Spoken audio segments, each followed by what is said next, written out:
And so if you wanna go a different direction, then that might warrant that discussion.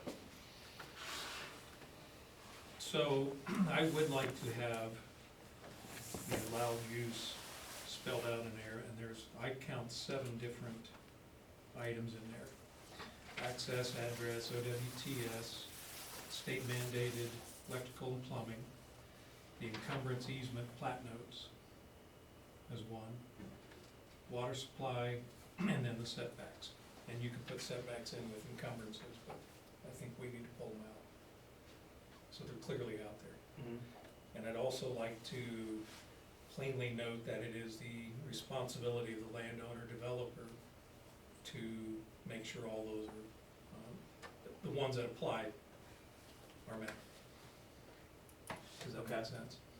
Yeah, so access would look similar, I mean, allowed use would look similar to site plan review, but it's really just a checklist for the owner to follow, not that there would be any county review of it. They may not need a new access or a Right. new address or any of that, but they should know that that would be part of it, their responsibility, to confirm that they do or don't. Okay. Thoughts?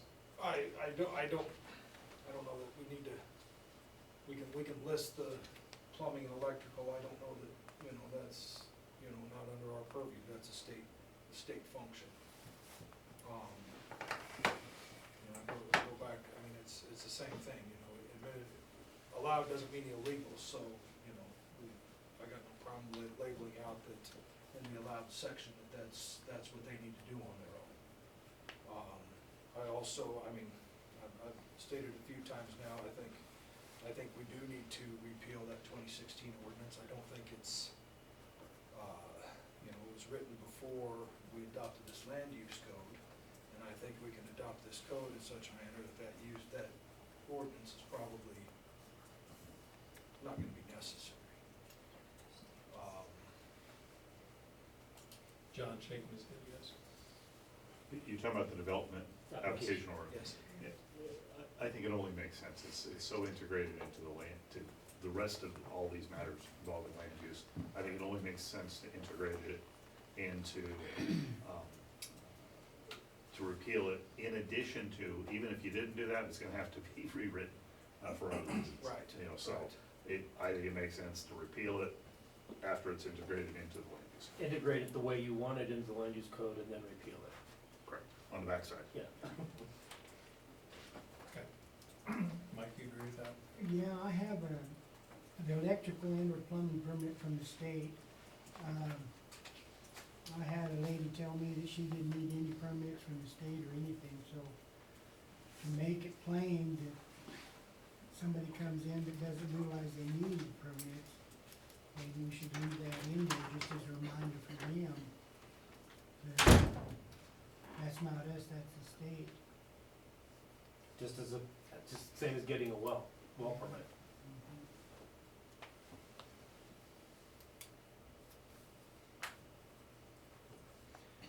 So let's make those changes to Chapter 8, Section 1, allowed use, Okay. and see what that looks like then.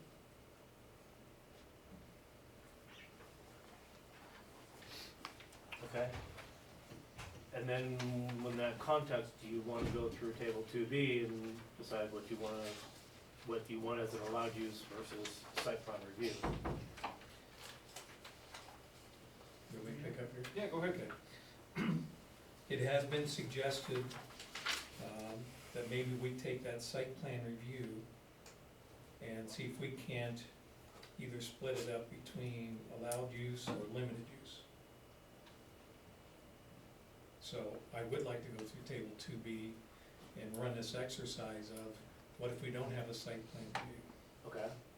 and see what it looks like, and see what the unintended consequences are. I think in that case, basically all the S's would become A's, effectively.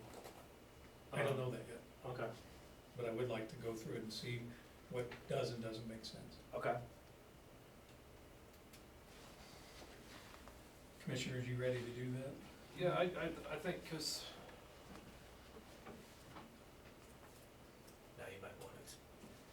especially if we're, you know, we're repealing that 2016 ordinance, you know, the language change will be a little bit different also. so- Absolutely, throughout the land use code, Right, yes. right. Yeah, if you remove, or end up wanting, if you want to repeal the development application ordinance, and if you wanna do away with site plan review, that changes a lot of how the land use code is characterized. So that's how you wanna look at table 2B, is Let's run as the a site plan exercise. review, okay, Let's run the exercise, okay, because that has been, part of the sticking point. yes, I mean, I think people have kind of misconstrued, you know, the site plan review is what permitted use was under the 2021 code, which required a zoning permit, and that was, you know, a shift away, but there seems to be a lot of that, call it misunderstanding between what's allowed and what site plan review is, the differences up between those. And there isn't much other than you do it on your own, or you know, you come in for a review. And we heard loud and clear from landowners that they want to take on the responsibility of it. Well, the other challenge here is there's not, we don't have the protections on the backside. You know, we've got, in the way this code's written, you know, you gotta come in, you gotta go through the site plan review, but there's nothing in there saying, you know, we're gonna limit our review to 7 days, or we're only gonna, you know, we're gonna give some type of protection for the applicant when they come in. You know, so there's gotta be some protections on the backside of this also, and there's really not.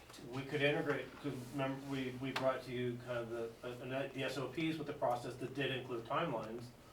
If you want, we can integrate that in there. But the timeline is also needs to take into account that there are times that we will say, here's the information we need. When it goes back to the applicant, basically incomplete, call it, you know, we don't have control over that amount of time. Well, and I don't think anybody's thinking on that end. You know, I don't think anybody's contemplating that, yeah, the applicant got it back and we're still running the clock. Well, actually, some people have come in and said, hey, you know, it's been 21 days, and like, well, yeah, but we gave it back to you after 7 days, and we haven't heard back from you, so. It does happen. No, I don't doubt it. I don't doubt it. Human nature, things are gonna get confused. We've seen cases That's of what it this is. Yeah, recently. that happens, I get it. I just, you know, I think those protections, if we're gonna move that way, these protections need to be put in the code versus an SOP. And try to, that way they're a little easier to follow through with on all parties if they're in the code. That makes sense, especially since we already have it in the SOPs, and the intent is there.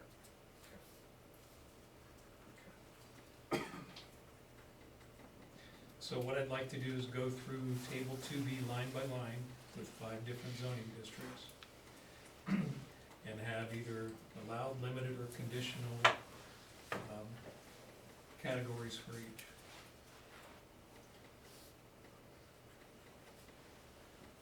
Okay? So the first is agriculture, it's allowed in any zone. No problem there. Then we get into the intensive agricultural land use category. Starting with small feeding operations. Less review if it's in the 835 or 820 zone. In 2021, there was some limited use that allowed it in the A5 or rural industrial commercial.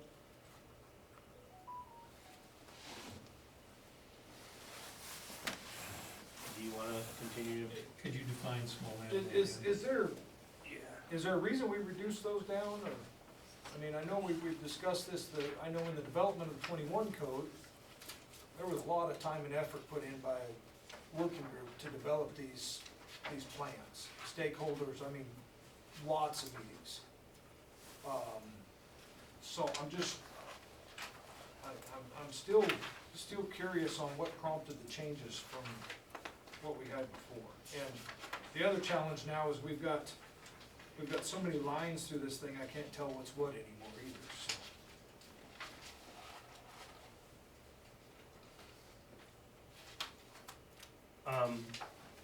So I'm looking for the small feeding. You know what page that's on? Commissioner Shippers, you're talking about, there was lots of time spent on this, specifically on intensive agriculture. Yes, Yeah. yes, we had the K4 working group that worked. Hmm. I mean, I don't know how many meetings they had a ton of And meetings. Robbie would have a lot of that information. Right. That was years Trying to ago, find probably. the tape. Right, yeah, it expanded past a year, might even been close to 2 years that group worked on.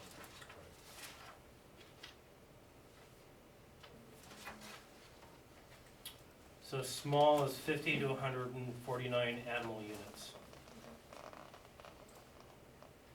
Medium is 150 to 999, and then large is 1,000 or more animal units. And animal units, if you want that definition as it's in the code, means a unit of measurement, by comparing the impacts of various animals, the impacts of a 1,000-pound cow.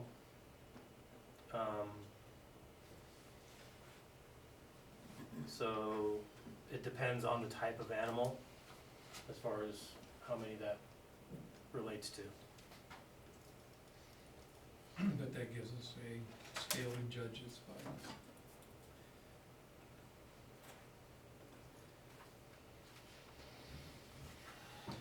So small animal, 835, 820, 825, what do you guys think?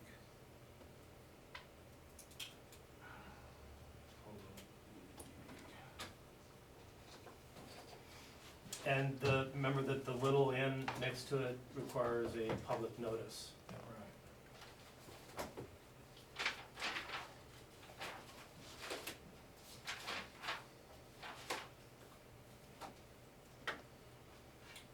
See,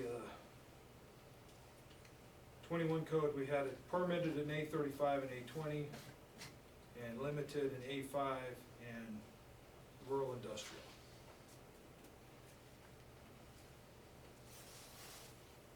For small.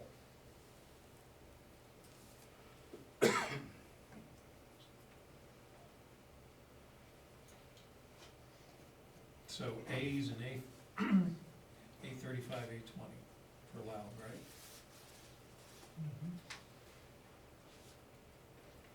I think you just said No. they were permitted. No, they were P. permitted, they weren't A's, no. Oh, But okay. where do you wanna go if there is no P or S, if it's an allowed or limited or conditional.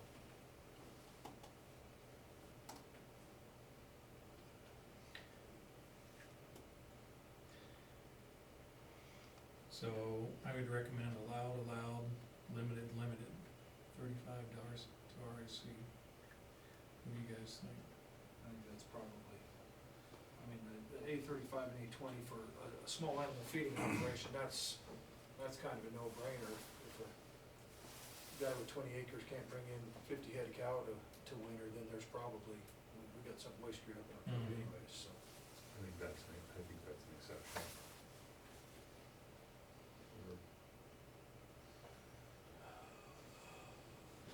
Or did I we think list, in did we the- list I that think- as full-time I feeding think that, operations? yes, I think there's some definitions and That's right, we had that discussion because we didn't Yeah. want it Yeah. included in there. But a 50 head feedlot on 20 acres isn't I mean, that's a relatively small operation.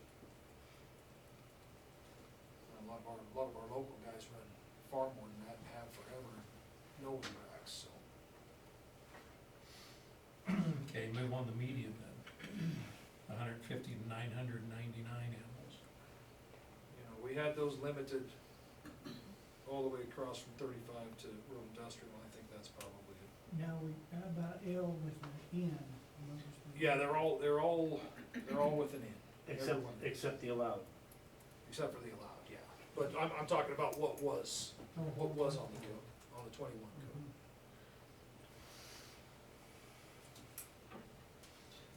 Mhm. So they're all limited with notice. Right. Concentrated aquatic. That was, limited with notice for the 35, 20, and 5, and then not the other two. I'm good with that. Yeah, Large animal, And that was- 1,000 plus. And that was limited in both the 35 and the 20.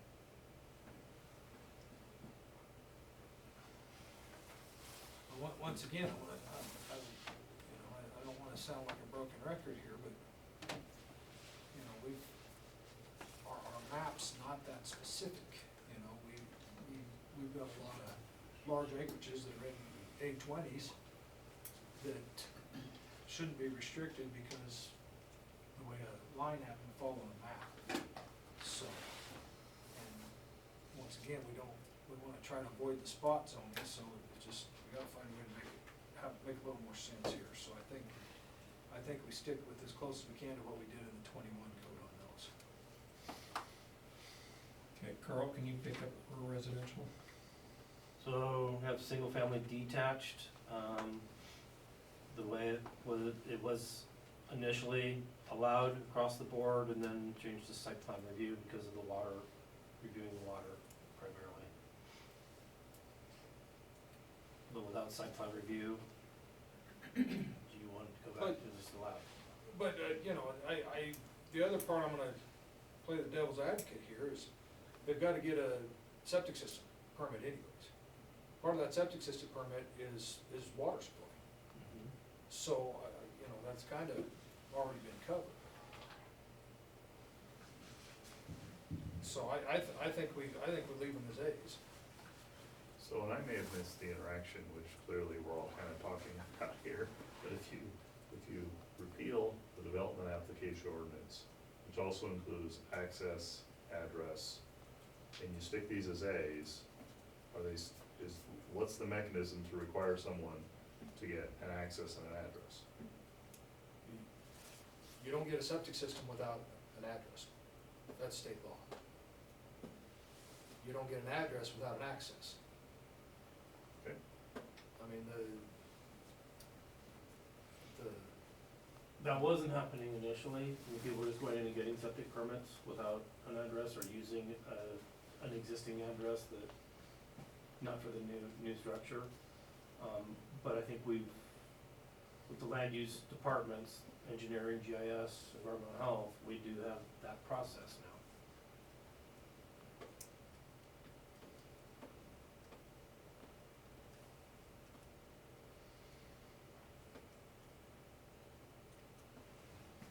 I'm okay with A's on all those. Mike, where you yeah, at? that's fine.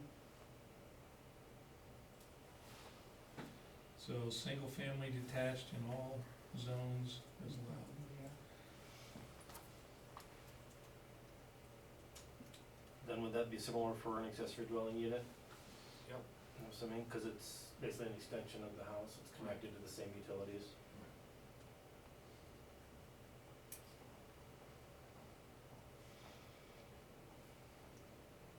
How about a duplex or triplex when you start getting into multiple units?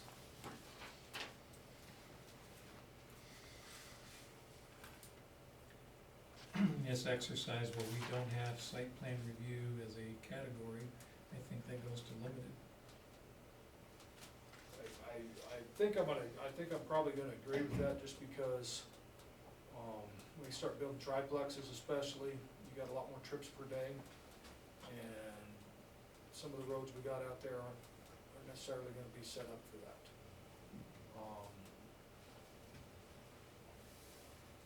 do we need a notice attached to that? I don't think we need to know this. I mean, if you build a duplex, that's no different than a house with the ADU on it that we're not noticing.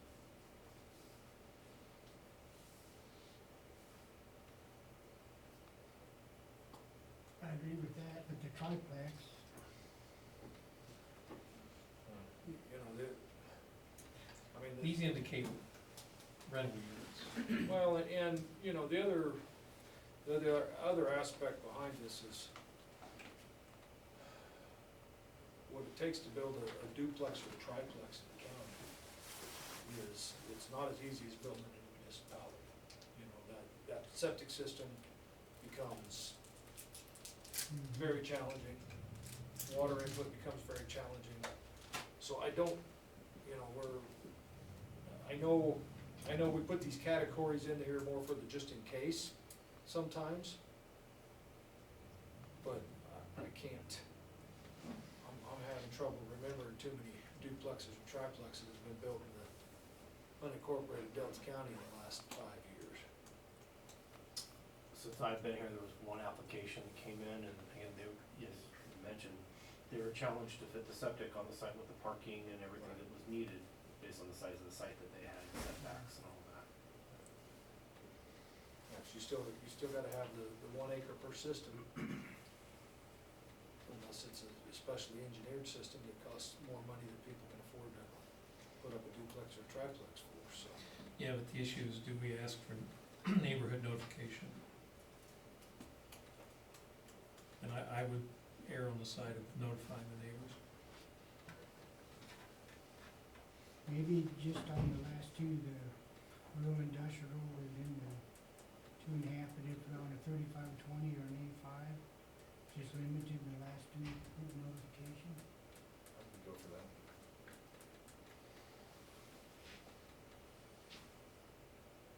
Okay? So across it would read, LLLLNLN.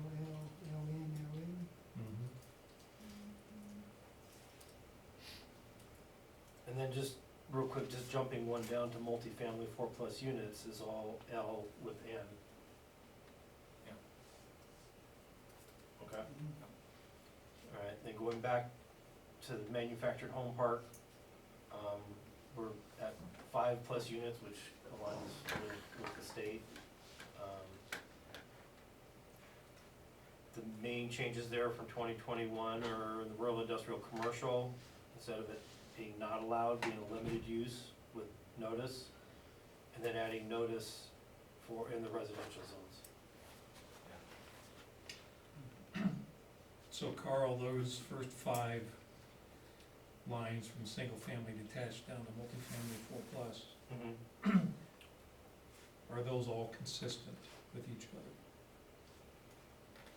Consistent in that, you know, making sense in how one relates to the other? Yes. I would say yes.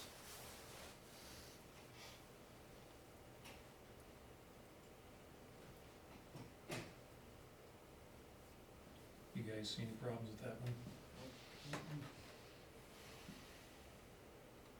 Okay, let's go down to ag support. Well, the assisted living, Assisted Oh, living. sorry, missed one. there were changes in in discussion with the planning commission, rather than having it as not allowed to have a limited use, so there was review, it would be subject to that review, rather than just saying it's not allowed in a 35 or A20 zone, or the rural industrial commercial zone. At this point, it does not have notification. That to be consistent with the others. Well, the challenge you have there is, you know, we've got caregivers out there that have brought, you know, 2 or 3 elderly people into their home, and, you know, they qualify under that assisted living category, even though they're just operating out of their home. There's no impacts. So, I mean, if we're gonna start requiring notice and more regulatory issues, then we need to make sure we have some type of cutoff to make sure that we're not, you know, making some of these people that are just trying to help out some elderly families. Let's say somebody wants to build a new assisted living facility. 80 units, I'm picking a number. Should the neighbors be notified? You, On a 5-acre parcel? I've got no problem with neighbors being notified on that. I'd like to know how they're gonna fit a septic system for 80 people on a 5-acre parcel. Could be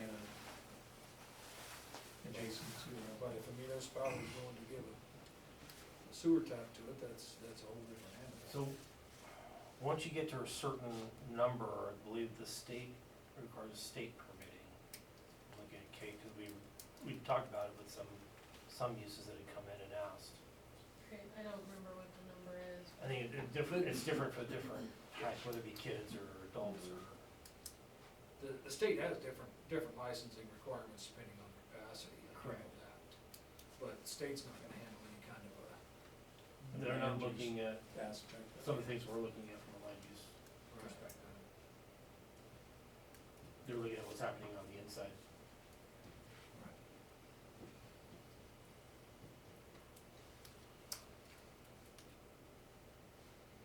And that's the unintended consequence of not having site plan. Well, review. and quite honestly, that might be the answer, we put a secondary category in there.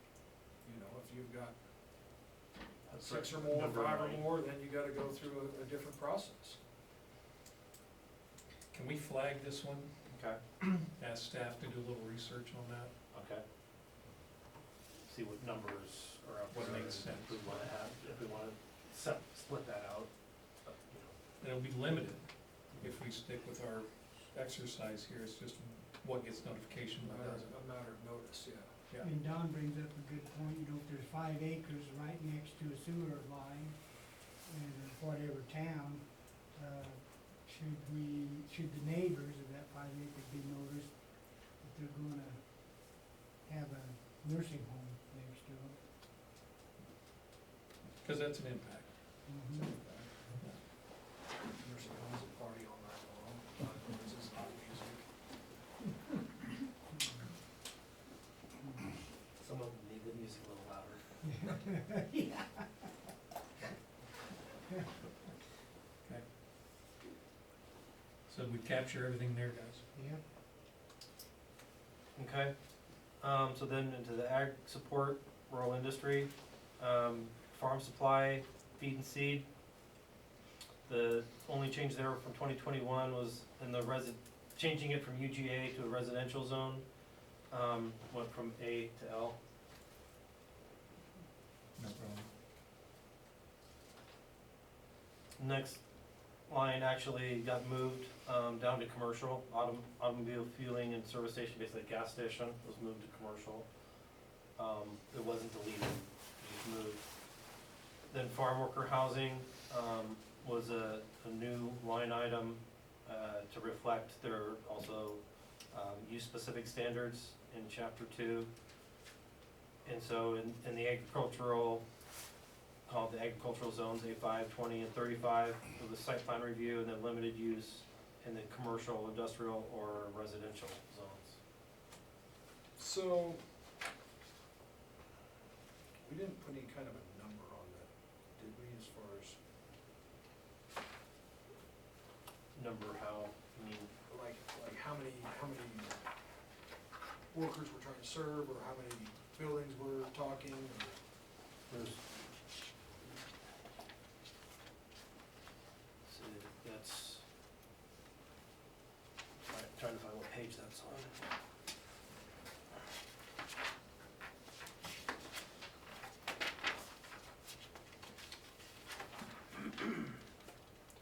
Be on page 54.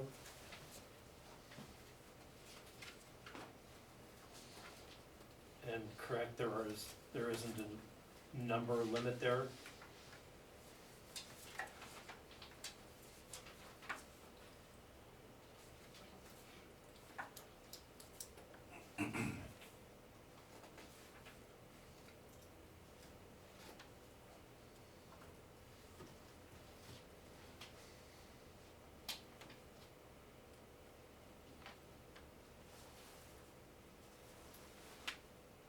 Yeah, the number I remember, we were working on how many days it could be open. Yeah, we extended that out That's seasonal, to the yeah. 180, I just, Mhm.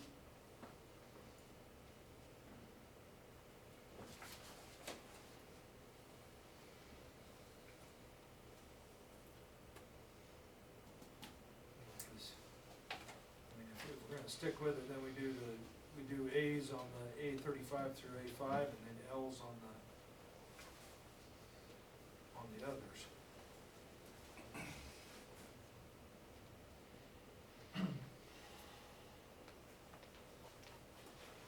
Or do we do L clear across with some kind of notification on the smaller parcels? Well, once again, I question, you know, at what cutoff, you know, if, you know, Farmer Jones brings in his nephew for the 180-day summertime, do we need to go, I mean, I don't think we wanna go through a notice for that, you know, or versus, you know, somebody sets up a labor-intensive operation, they gotta bring in 50, 60 people for 6 months, that's a whole different animal. So where's that happy number that we're gonna say, yeah, this is allowed, we're not too worried about this, versus this could be an issue, we wanna make sure we're not gonna be, you know, screwing up roads and accesses and making, you know, adding 200 trips a day. What do the neighboring counties do? I don't know. Maybe we could use that, come back to that, use that as I know what California does, but I don't think anybody wants to hear about California, so. they're coming. Stir the to pot. town. You know?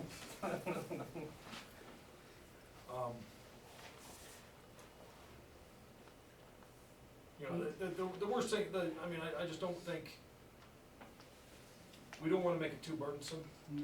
because it's always an issue. I talk to these farmers all the time, it's always an issue with their workforce housing. But, you know, Again, not that California is the benchmark, but it is pretty lenient. It's 12 units or 36 beds is actually exempt from any type of review by state statute. Just to give you kind of a magnitude there, we can check what what some of the ag counties in Colorado do, but.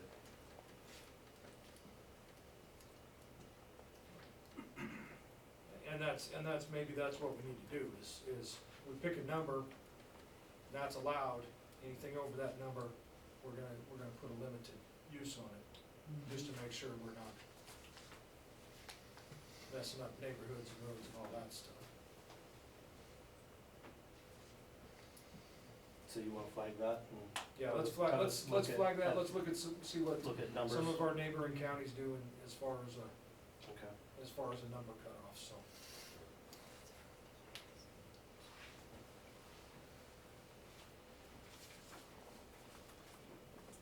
Okay, then kennel. Was it, I'm still gonna, this is one of those that I think we probably need to move to a limited across the board. I know in the 21 it was allowed, but, you know, we deal with a lot of kennel issues as commissioners. I get a lot some of the of, specific developments that were kennels were controversial? yeah, I get a lot of phone calls about, you know, hey, I've got dogs barking all night long, I can't sleep. And, you know, some of those just have that little bit of review, a little bit of notice, might not hurt. Cause, you know, we've got some applications out there that have been given for kennels, and we never hear anything about them. They run good operations, the neighbors never complain, there's a standard that can be met, and then we got others that, I mean, it just, you know, it's just like anything, it's, if the right person's running it, it's gonna be a good operation. But I still think it should be, limited, so it's, just so it gets some review. You, at one point you mentioned notice, are you saying limited for review purposes or including the end for noticing? I'm thinking maybe we, and I know we don't have much of a standard in there, in kennels, it's literally just a definition right now. Correct. And maybe we need to look at a standard, maybe we need to flag that to look at a standard on that. Says if your kennel's gonna be within this many feet of a neighboring property, then we need to notice. If it's far enough away from neighboring properties that we're not worried about, you know, adverse effects, then we can do it without notice. Just, you know, it's No, I'm gonna disagree with you. okay? I think on A35, A20, it should be allowed. I do agree with you on A5, rural industrial, and the 2.51, it should be limited with notice. Cause that's where the impacts are, when you got neighbors. you got a 35 acre parcel plus, and you're running kennel with 20 dogs in it, If you put a kennel on the side of your property, 50 feet away from the neighbor's house, doesn't matter which zone that is. that's right, but And the neighbor that can't sleep at night now comes to the county and says, hey, how come you did this? They said, well, it's allowed by right. Well, and it kinda goes back to when the city had the homeless camp down here at the arena. I had people calling me a mile away across the river, they could hear them screaming and fighting half the night, 'cause voices carry. So you're saying we need a homeless camp in here too? Yeah. So I'm thinking, the kennel, you can get 35 acres if you position it right, but if it's not positioned right, those dogs howling at night. Well, and maybe that's, maybe we just need to work on some definitions of what's expected for proper kennel use too. Sounds an Set some issue. standards, Yeah, then it might be more palatable to being allowed. Yeah, we've got Meet some those folks out standards. there that have done it, they've put up berms to stop noise, they've gone through a lot of stuff to make sure it's done right, and they're not affecting neighbors. There's ways to do it, so, maybe we keep it allowed, we just add a couple standards in there to make sure that, they're not gonna interfere with the neighbors. I could go that route. Like I said, when we first adopted the code, I hadn't had as many phone calls, but, I know in the last few years, especially over COVID time, when people were stuck at home, I got a lot of calls about kennels. Do you want us to look at some standards and then you can make a better assessment of the level of review? I think we're in agreement on the A5 rural industrial 2.5. Okay. That's the two larger zoning districts that. So limited use in the residential, commercial? Wetlands, I think, with notification to the neighbors, if you're gonna build a new one. Okay. And this only applies to new, so. Right.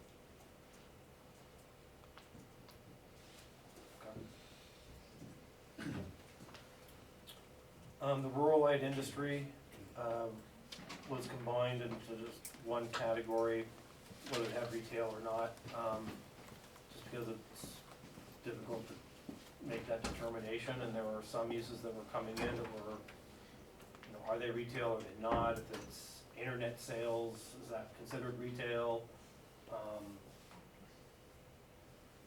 I think the main thing is the threshold for what is light industry versus medium and heavy. And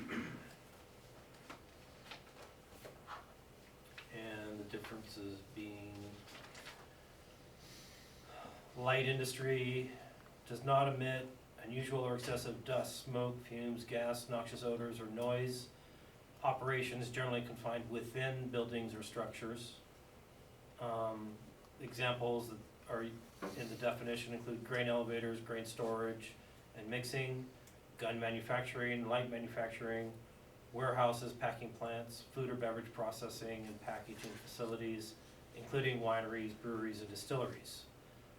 Versus medium industry may include outdoor storage or operations, or which emit dust, smoke, fumes, gas, noxious odors, etc., but does not involve hazardous materials or require a permit under the Clean Air Act, Clean Water Act.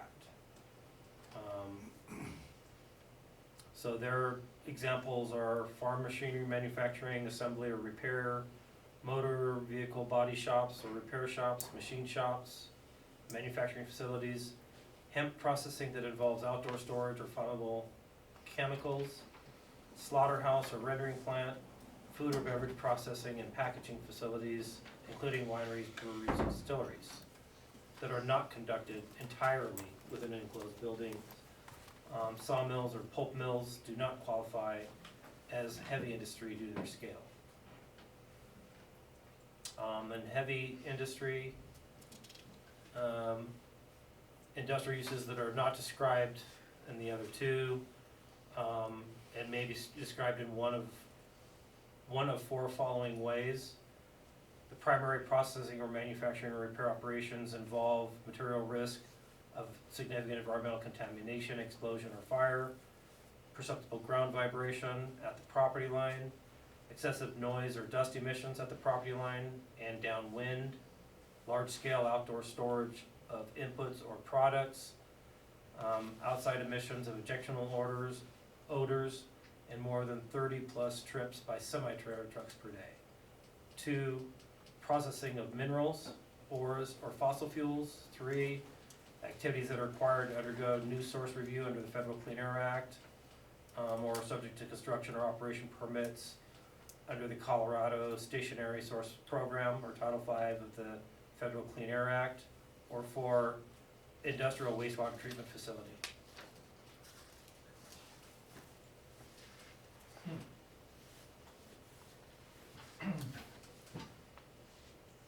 I think, start from the bottom up on that, I think the heavy industry, I think we can keep those conditional, change it to an L where you got for the rural industrial. With notice or without, Probably with Right. heavy industry. medium?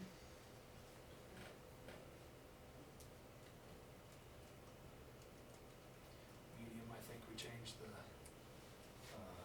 S to a limited with notice also.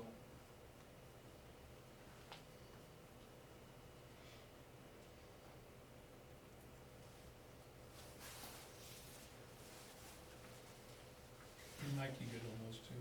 Yeah. Okay, the tough one, rural light industry. Okay, let's go zone by zone. Well, Page 35. it's just such a broad category, it's a challenge, you know, and I don't know how you pin that down.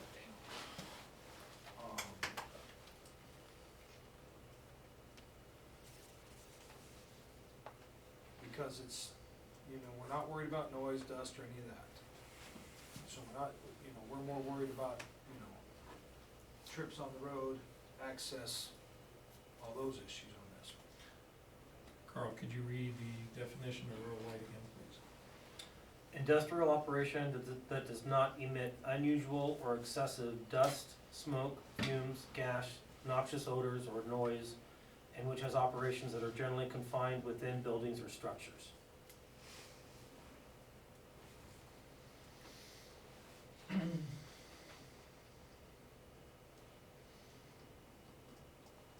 For 35, I could go limited in 20,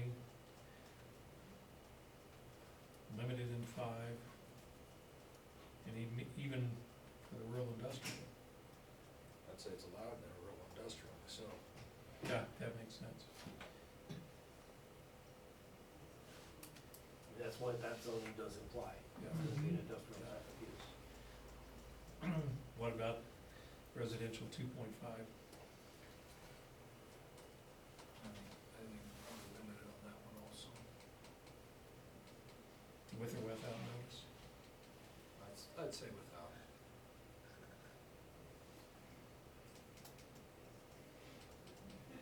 So limited across the board for rural light industry, except the rural industrial zone that's an allowed use. Again, I'd err on the side of notifying the neighbors if it was me for the Well, but you know, residential. it's clear in the code, the director has that discretion, if he feels, you know, that it's gonna be adverse to the neighbors, you know, that notice can be a requirement. So, you know, and then, you know, if it's gonna cause trouble to the neighbors, then we gotta start weighing, then it may fall on the fence of whether it's light or medium also. I can go for that. Because if it starts causing that much disruption to the neighbors, you're probably gonna kick it up to the next category. Well, rural medium industry would be a conditional use in the residential zone. All right. And then there would be notice then at that point. Right.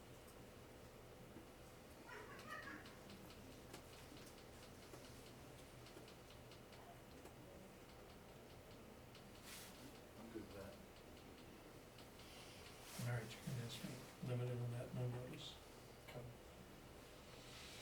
last category in this section is the veterinary hospital or clinic. You know, we had a lot of discussion about this.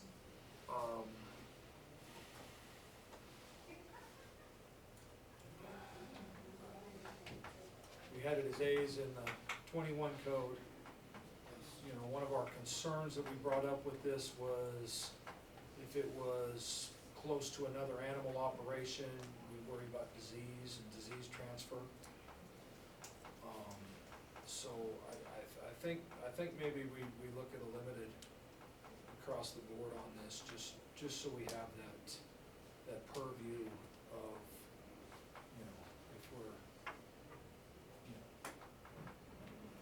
somebody sets up operation a little too close to a chicken farm or a dairy, Then the specialty is treating birds. or whatever, I mean, it could be Like anything. Whiting Farms. Right, it could be catastrophic to a producer if they introduce a disease in there. So, you know. Chronic wasting disease comes to mind. So limited use across. Yeah, we're not just talking dogs and cats here.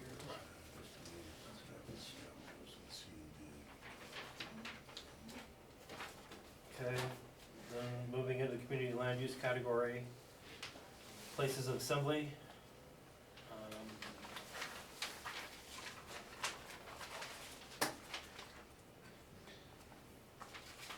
To me, that should be allowed across all. I lost my page.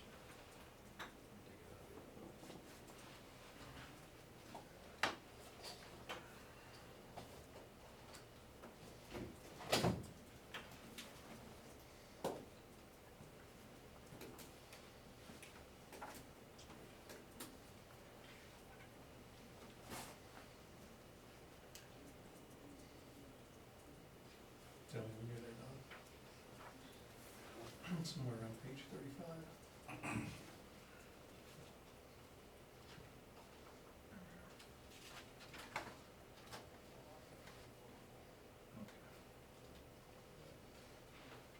It's also in your handouts. No, mine got skipped there. Right. Me and the printer have a special relationship. Okay. Made places of assembly, churches, grange halls, should be allowed in all categories.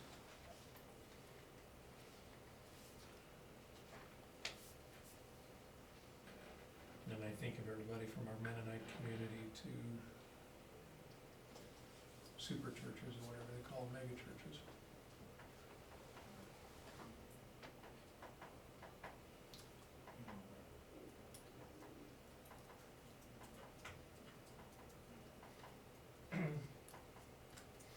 And the Amish up on Fruitland Mason.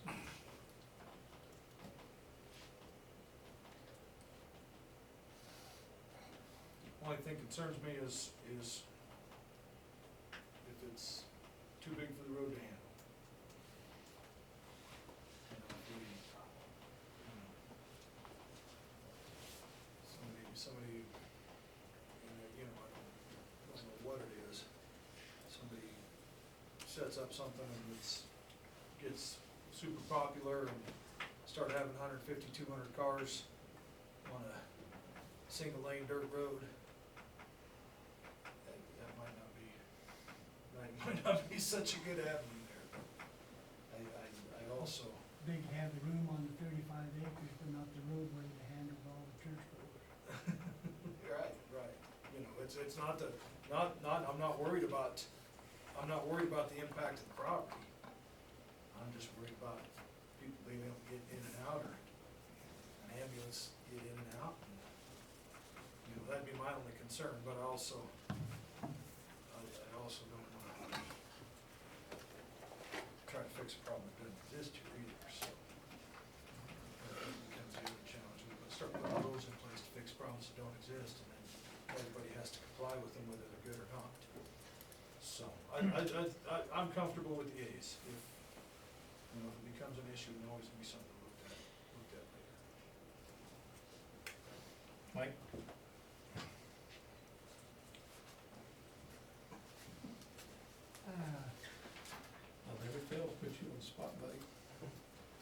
So I've got my cowboy church, and I'm gonna start holding weddings there every Saturday night. And events and, But now, is that a place of assembly, or is that a Right. special event? alright? But I ask the same question, you know, let's take out the weddings. You know, we set up the cowboy church, and we got, 80 to 100 people showing up with their horse trailers on a road that can't handle it. Mhm. Well, let's go with the loud straight across, and then if it becomes a problem, we'll address it tomorrow.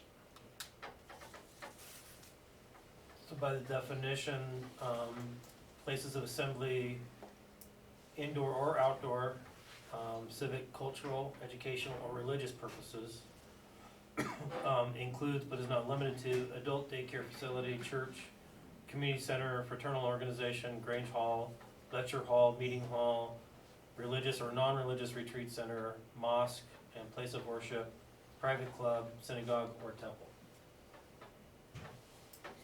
I don't know if that changes your thought, but I just Right. wanted to make sure that. All you that did was everyone's- muddy up the water there, Carl, thanks. Well, that's the thing with the definitions, is they tie into this and. Once again, I'm opposed to fixing problems that don't exist, so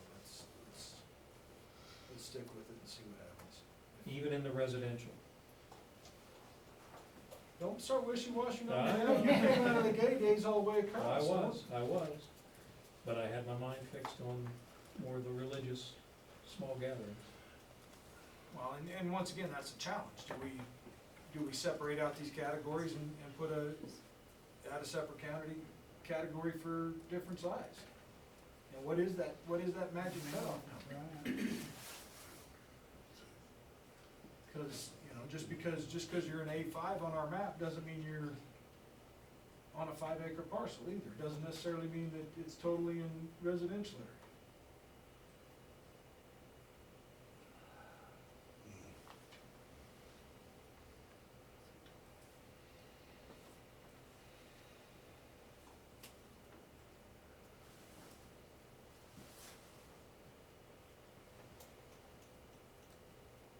Do you want us to look at separating it out, I mean, from religious facilities to other types of community facilities? I still don't think separating out the type of facility matters as much as it's the sizing. That The impact. becomes, right, I don't care if it's an educational, fraternal organization or a church.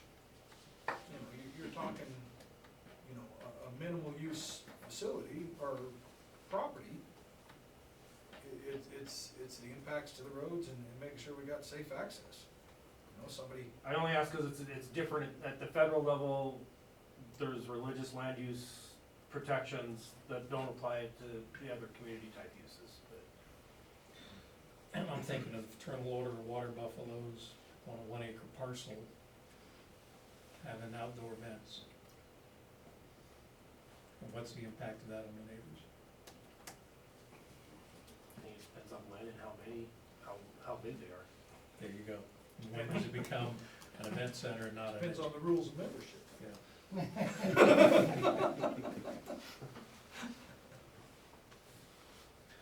I do wanna flag to come back to this one. Okay. Okay. Again, it's the unintended consequence. Do you want us to look at anything, or just flag it for more thought? If you guys can come up with something that would provide better guidance, I would like to see it. Okay.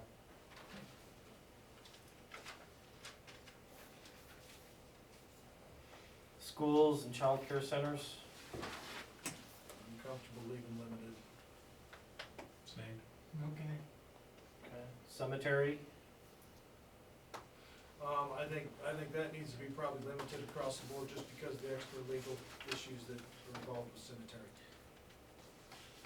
How does, what's the definition of a cemetery versus a private burial or a family plot? more than 3 bodies on one parcel?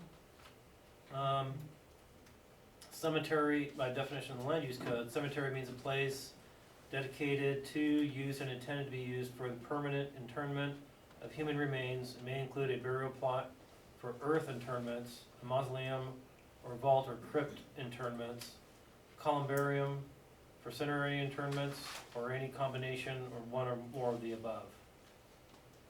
There is not a number attached to this definition. I Again, think, and as I'm mentioning these definitions, that's another, obviously, avenue, is amending the definitions if that's we creating had a a new one, but- discussion in the health department about green burials, Correct. and, I think it's over 3-year cemetery. Yeah, this might need to be updated, because there's been legislation that's updated some of that, even probably since the 2021. Right. And so I think it would make sense to reference So we'll come kind back of to the that. current state of, The definition of. yeah, I think so, with the green burials and the personal property burials and that But sort there, of thing. but there's still, deed restrictions that have to take place. Oh, yeah, that's all whole process, statute and that's- regulation on the state side. Right. But I think they should recognize that, I would presume that we're not trying to regulate those or, again, through this code. No, it just, what's allowed on that property, and that's why I think they get an L across the board. And then they're gonna have, there's still, there's hoops that they have to go through state statutes to be done. I think we can, I do agree with you, though, I think that our definition needs to be updated. Right now, there's nothing in the legislature that refers to the green burials. It's just cemetery. So would it make sense to have the definition not include the green burial situation? Is that what you're getting at, or no? No, I'm saying we leave it limited in the table across the board, and that we update our definition based upon To match statute. state statute? So we're not defining something that's outside statute.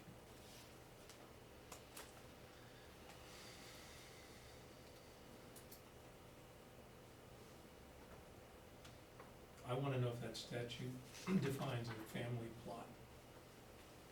If I got a 35-acre plot and my family wants to establish a family burial, does the state statute reference that?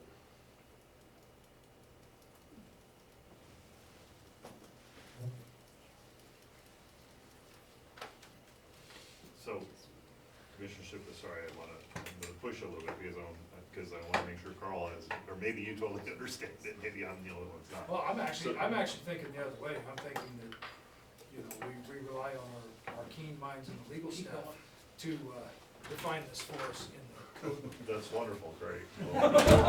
Or further on. Next try. But if somebody, okay, so somebody wants to, and I'm not that much up on the green burial. I know it's been discussed at the health department, and some of those things, and I know that there's discussions going on about that. But if somebody complies with the green burial statutes and regulations of the state, are you saying you also want them to go through a limited review in addition to that? Or that would almost, they could just do it because they're already following a state process?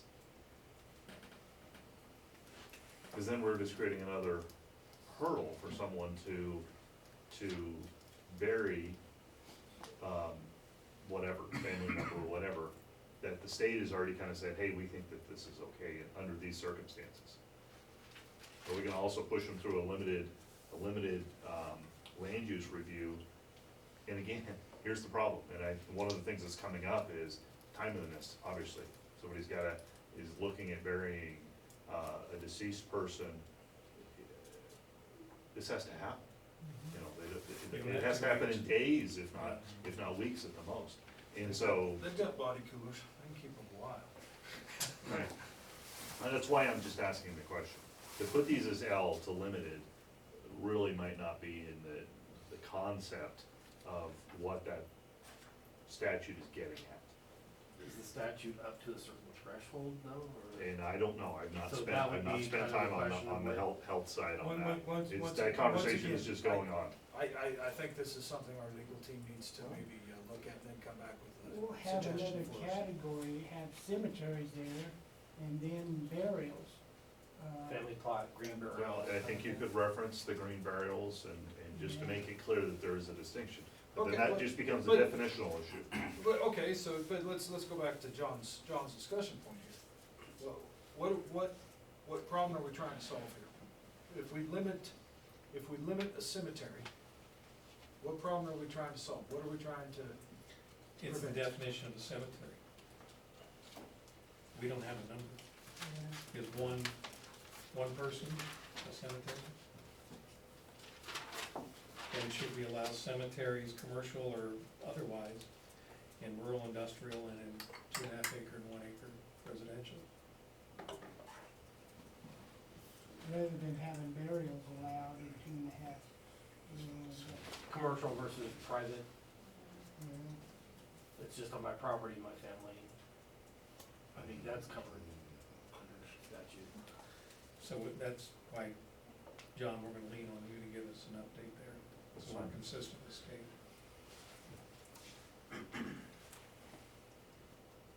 And maybe it is a dual category there. Family burial Family plots private. versus, Where is this, right there? but I mean, I know, I'm almost positive, statute requires it, be restricted, there's a definition that you listed out, so nothing can happen on that spot. I mean, there's hoops you have to go through even for a family plot. Well, what I'm saying is the state's developed a lot of that, even the last year or two. So it's even more. Let's be consistent with state. Thank you. I'll take a look at those things. So we're gonna Thank you, flag John. cemetery.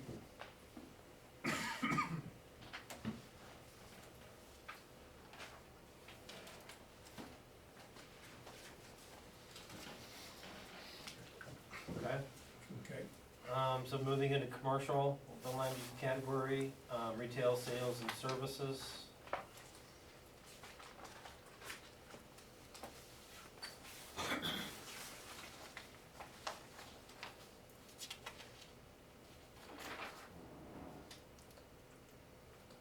Being defined as a commercial facility characterized by the selling of tangible goods, merchandise, or services intangible directly to the consumer, generally without an appointment. The phrase retail sales and services does not include terms and phrases that are more specifically defined, like marijuana uses, automobile fueling and service stations, truck stop, the others that are defined in this list, this matrix.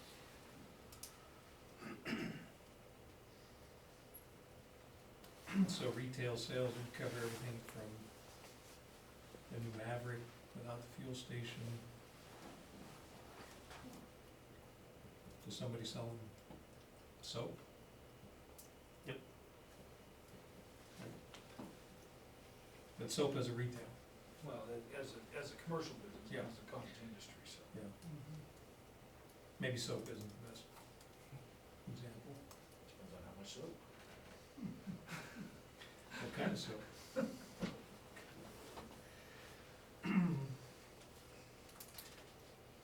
So currently we got limited in 835, 820.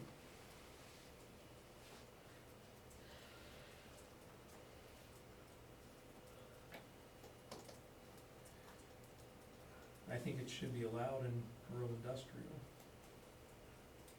Yeah. Cause that's an RIC, rural industrial commercial. Mhm. Right. What about in the residential unit? I'd say limited. Yeah. So limited in all other than the rural industrial commercial it's allowed. In the residential zoning, should we have notification?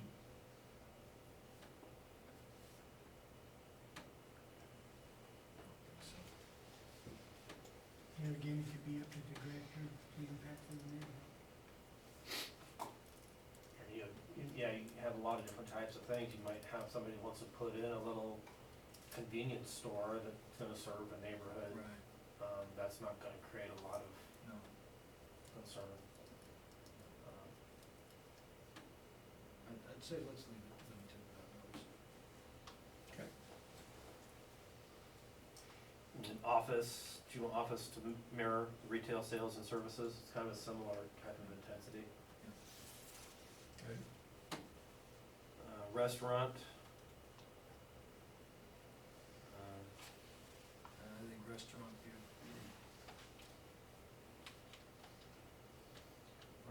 probably mirror the restaurant with the others.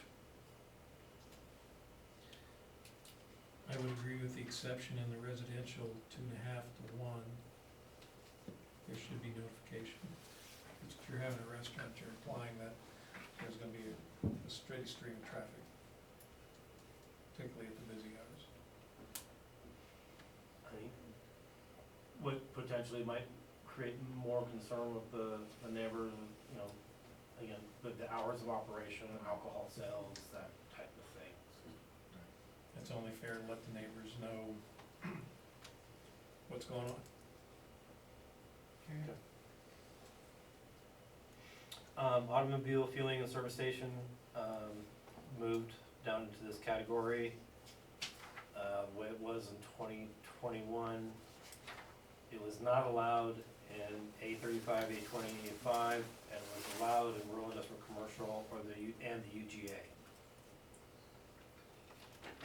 So that was changed to have conditional use, A35, A20, A5, again, giving them the ability to, depending on where they are, what the conditions might be, at least the opportunity to apply. But as a conditional use, that means going to the planning commission with recommendation to your board. Your fueling stations, service stations, you got a lot of impacts, lighting impacts, noise impacts, hours of operation. What about it, rural industrial? Should that be limited or I allowed? put that limited. Did you catch that, Carl? I did, yep, thank you. So it's C in all except rural industrial commercial is listed. Correct. Storage facility, indoor and outdoor, this was a new item, just because it was coming up, and there was a lot of question about it. And without having something here, it was, where did it fall? You know, if you go to rural industry, outdoor storage, then you're a medium, rural medium industry. So we felt that it should have its own category here. So then the question is, what level of review? And, you know, I'm fine with limited. You guys? Limited's fine. Yeah. okay. Home business allowed across the board, unless there's an impact to the neighboring property, then it'll be limited with the notification, and you'll see that later in chapter 2 and the use-specific standards. Okay. Sexually oriented business is not allowed in any zone except the rural industrial commercial, and at that point, it's a limited use only. That's administrative review. I don't know that, as a director, I would want to be addressing that, because there are a lot of things that go along with that. Should that be conditional? That would be my recommendation. Gentlemen? Yeah, that's Yeah. fine with me. No matter how they do it in California. Good point, thank you. It'd be an allowed use. Yeah. Rural recreation and hospitality, we talked last time about tiering that, so up to 4, 5 to 10, and then more than 10. So based on that discussion, looking at if it's 0 to 4 rentable rooms, then it would be allowed in any of the zoning designations. 5 to 10 rentable rooms, limited, except in rural industrial commercial, it was site plan review. And then more than 10 conditional use in the A35, and then limited use in the other zoning designations. We didn't really talk about what level of review for each one, so I just tried to kind of fit it on what it looked like was already there.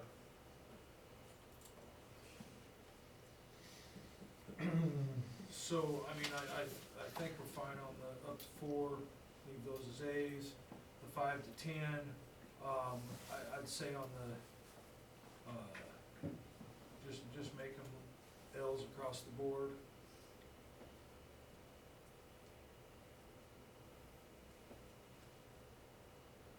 And 10 plus for rural industrial and the 2.5 because it impacts the neighborhoods.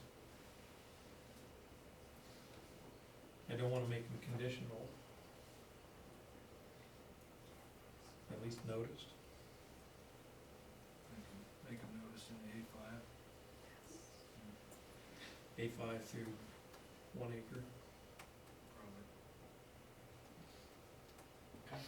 Is that consistent with everything else we're doing? It looks, yeah, it looks to be, you know, as you ramp up, there's more review or notice. Because if you're operating 20 rentable rooms on a 1 acre parcel, that's a lot. Right. Of course, need to have public sewer probably for that level. you But know. if they had Yeah, it, you know, right. that's still a lot of impact for a small Correct. residential neighborhood. Right. Equestrian facilities allowed across the board. Outdoor shooting range, limited use in A35 and A20 because they're larger parcels generally, and then conditional use in A5 and rural industrial commercial.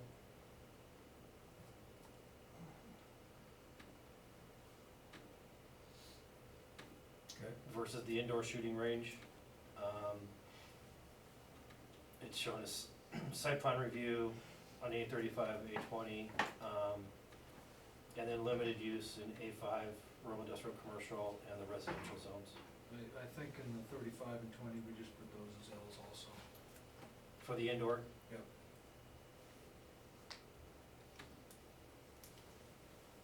Okay.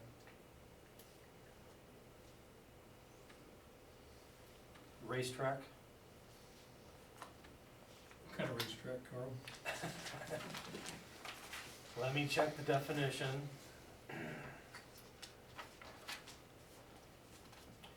Commercial facility consisting of a track either paved or unpaved, which is used primarily for the sport of racing motor vehicles. Cars, go-karts, motorcycles, or all-terrain vehicles. A racetrack may include seating, concession areas, restaurants, skyboxes, parking facilities, maintenance facilities, accessory offices, and accessory retail facilities. Phrase racetrack includes any facility used for driving automobiles under simulated racing or driving conditions, test tracks, shakedown tracks, other similar facilities, regardless whether they include seating, concession areas, or retail facilities for the general public.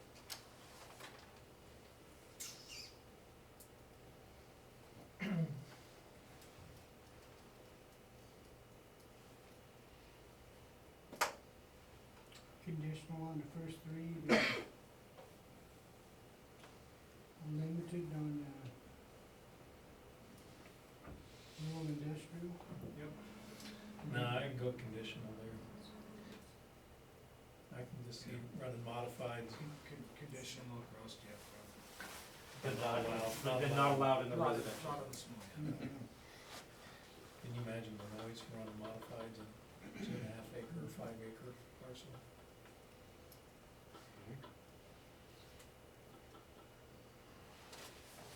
Okay. Okay. Paintball course, limited use, A35, A20, A5, not allowed rural industrial commercial or residential zones. Why not rural industrial? It's a good question. I put limited there. I got that. Yeah. Hunting, fishing, or water sports club, allowed A35 and A20, and then site plan review, A5 and a residential, not allowed in the rural industrial commercial. Could you give us definitions, particularly on the water sports club? Okay.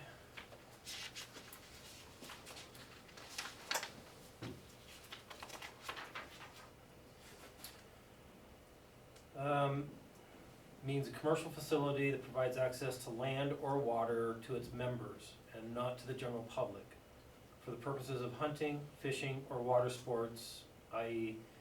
swimming, boating, or water skiing, and which may include buildings that provide facilities for assembly, dining, camping, and/or temporary or seasonal lodging. Hunting, fishing, or water sports clubs may also be used for special events, private parties, corporate retreats, and weddings.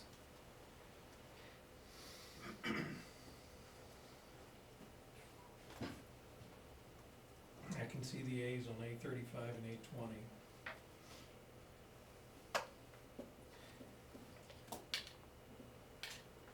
What about an A5, 5-acre parcel with a hunting club next to it?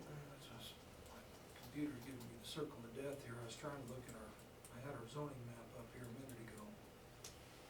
And we think we've got some existing similar type clubs that operate in A5 currently, so. But do we want new ones operating?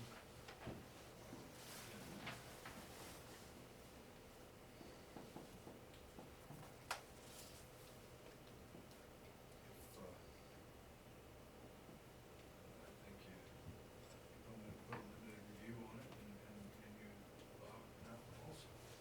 I'd say with notice though. In the A5? Yep. Cause you don't wanna exclude somebody who's got a 3-acre pond or something like that. What about the residential zone, or commercial for that matter?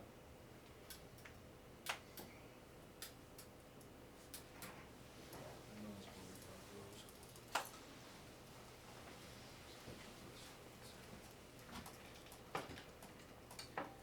I put limited with notice on those also. On both? Yeah.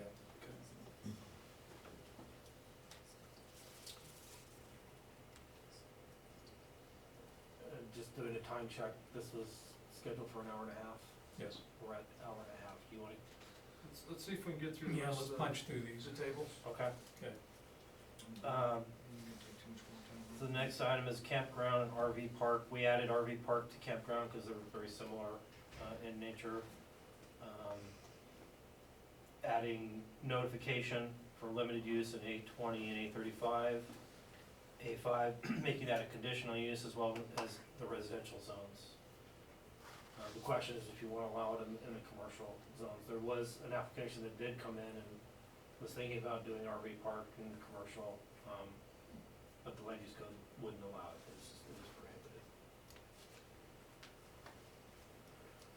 And they didn't wanna try to go through a variance process on that? Well, they wanted to change the zoning to rural industrial commercial for other purposes, which they did. But then recognizing that there's an RV park right next door because it's zoned A20.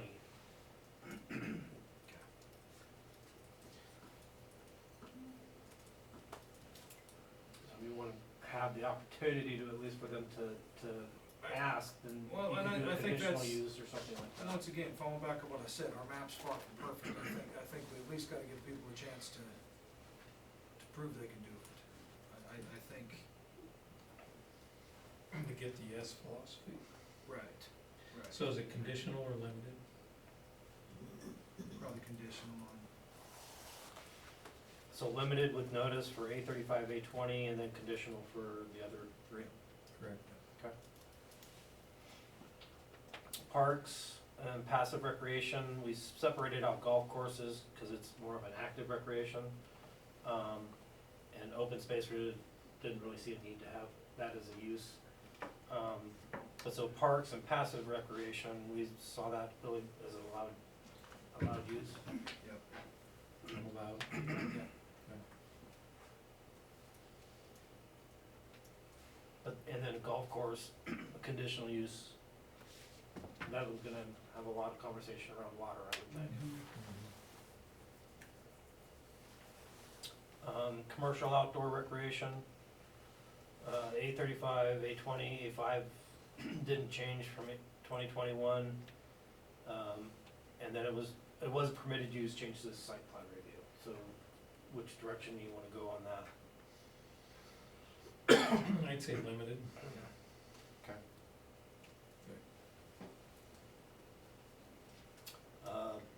Theater was not allowed in the A35, it was changed to conditional to at least have the discussion if it's an appropriate location. Permitted, just changed to site plan, cause it was that way, and then in the UGA, it was allowed but since it was going to a residential use, was changed to site plan review. Definition of theater.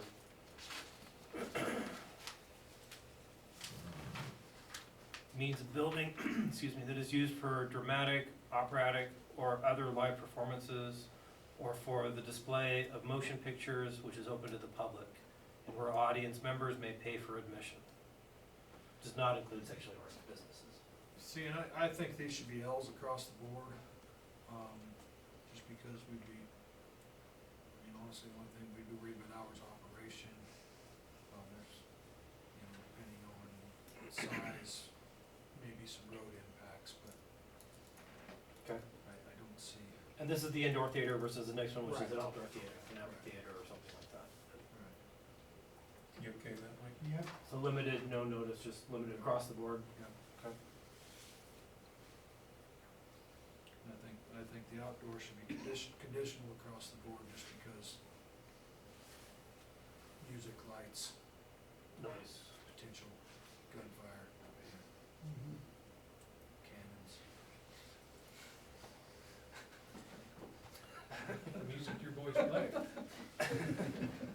Okay, then the last category, utilities, communications, et cetera.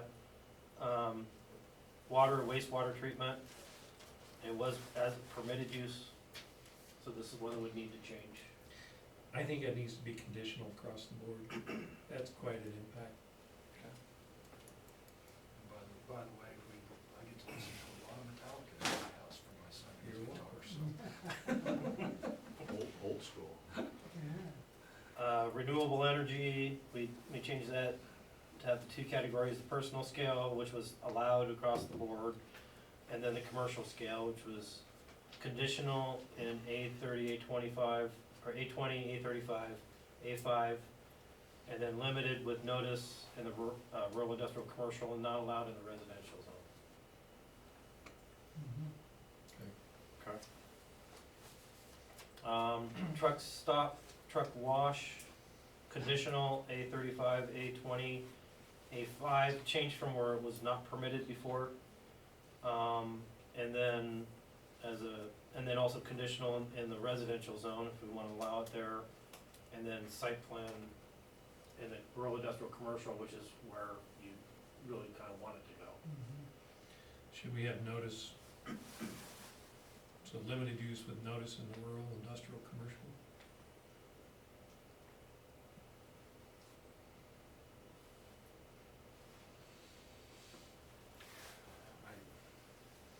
You got truck stop.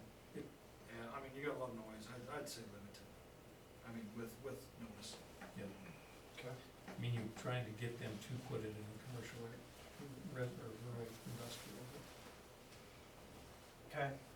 Airport airstrip landing pad, there wasn't any change from 2021 proposed, it's limited use with notice in every zone.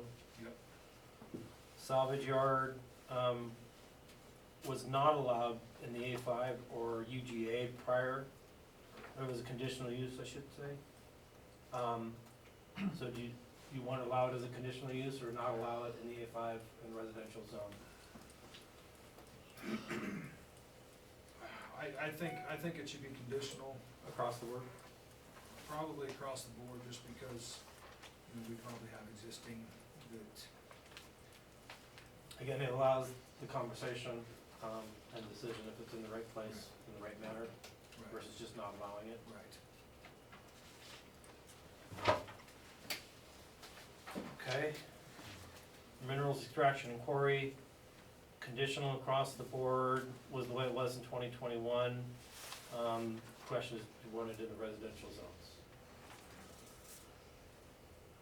And I still fall back on the fish pond, so I think conditional across the board. Yep, that's fine. Okay.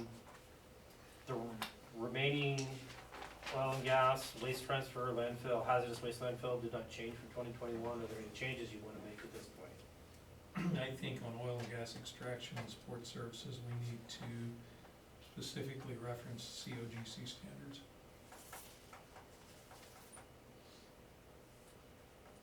Because that's what the county's operating under. Okay.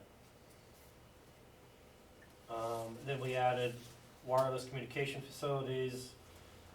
This was structured to try to align with the federal requirements, you know, what's exempt, what's permitted, what levels of review, but also trying to balance that with, there've been some telecommunication applications that have created some challenges for the neighbors.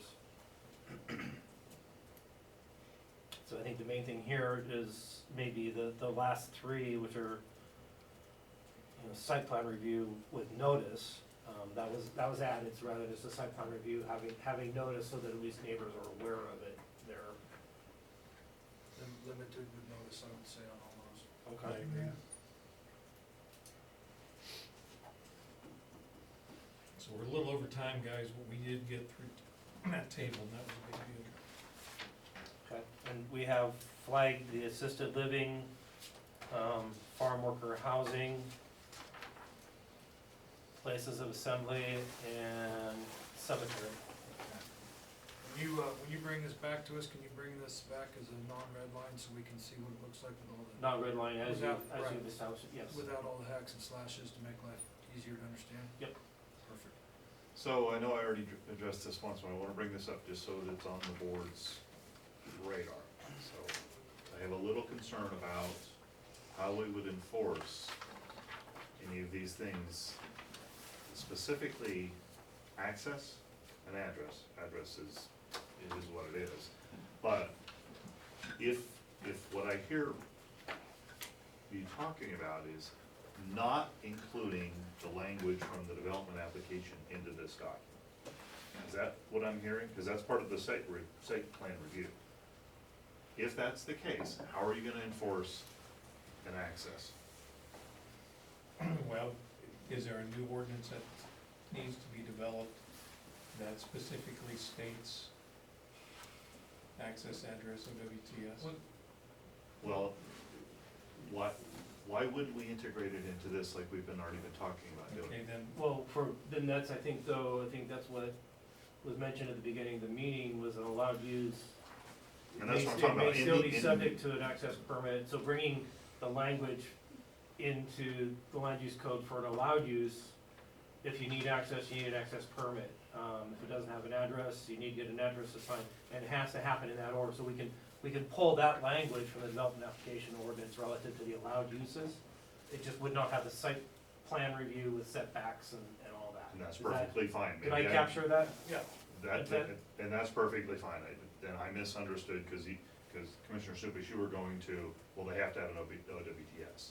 Well, I'm just saying, you know, we're, If it's a barn without plumbing, it won't need a. right, I don't want us worrying about something that's gonna take care of itself is my Okay. issue. So if we can integrate, if the intent is still to integrate the applicable language from the development application into this, that's perfectly fine. Numbers. That's Property owner's perfect. responsibility to do such and such, such and such. That's perfectly fine. So just to be clear, the OWTS is not enforced through this land use code. I think everybody knows that, but we can't rely upon, well, they've gotta get an OWTS at the end of the process, because that's not enforceable through this. No, and Okay, so maybe I misunderstood.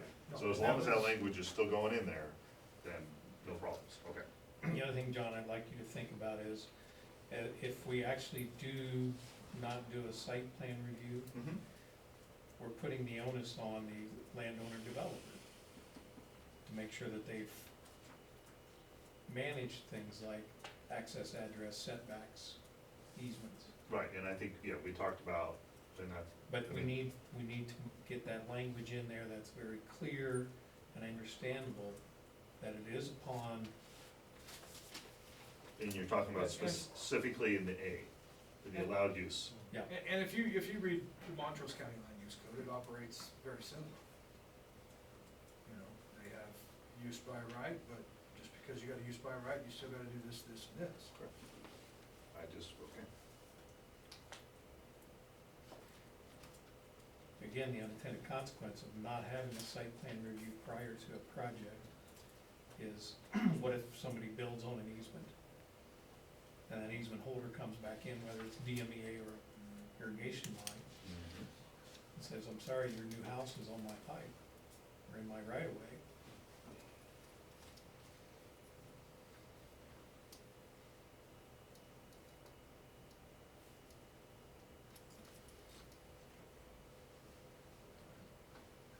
Have a saying that I use with my boys all the time, so.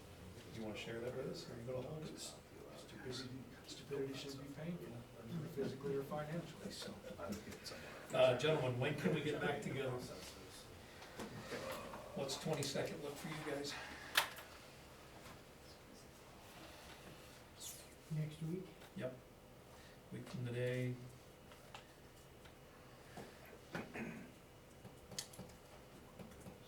One o'clock? Okay. Capture that. At that point, we'll take up table 2B again with clarifications. Review what you've done as well as what we've been asked to research. And then we Including get time language for the over allowed use to, so that, again, I think that's a good, it's needed to have a good starting point there before starting about other uses. Again, chapter 8, section 1, we'll look at that again and get into the table, make sure we're still thinking the way we're thinking. Okay. Okay. 2 hours. 2 hours, please. So 1 to 3 on the Yeah. 22nd. I'll send it. I want to thank everybody for attending today, appreciate your interest in this. Again, I will ask everybody to consider what you're saying online and in person-to-person contact. It is the Board of County Commissioners, people that sit in these seats before us and us now, who are responsible for this land use code and the updates to it. I don't know if you've noticed today, but we continue to ask Carl to do work on this land use code. He is not the author, we are the responsible ones. So, thank you for being here. If you got any issues or concerns, feel free to email us. Thank you.